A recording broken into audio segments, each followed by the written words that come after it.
அனைவருக்கும் தமிழ் வணக்கம். வாழ்க வையகம், வாழ்க வையகம், வாழ்க வளமுடன். தியானம் அல்லது யோக பயிற்சி அல்லது தவம் தோற்ற பொருட்களை பற்றி அறியும் விஞ்ஞான அறிவோடு தோன்றாத மறைபொருட்களாக உள்ள மனம், உயிர், மெய் இம்மூன்றையும் அறிய வேண்டும். இதற்கு முறையான உள பயிற்சியே அகத்தவம் அல்லது தியானம் என்று பொருள். இது ஒன்றுதான் சிறந்த வழி.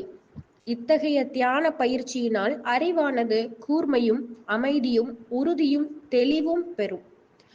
பேரியக்க மண்டலம் அந்த பிரபஞ்சம் முழுவதையும் தனக்குள்ளாகி விரிந்து நின்று ஆழ்ந்து சிந்திக்கும் திறன் பெறுகிறது. இதனால் எல்லா பொருட்களின் தன்மைகளையும் உணர்ந்து கொள்ள முடிகிறது.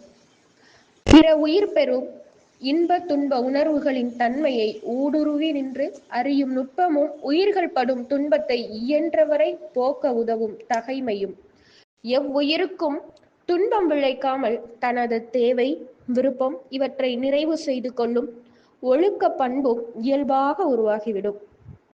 எனவே தியான பயிற்சியினால், யோக சாதனையினால் மனிதன் அறிவிலும் செயலிலும் சிறந்து விளங்க முடியும்.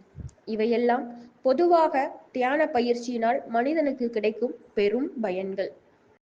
நன்றி, வணக்கம். வாழ்க வையகம், வாழ்க வையகம், வாழ்க வளமுடன்.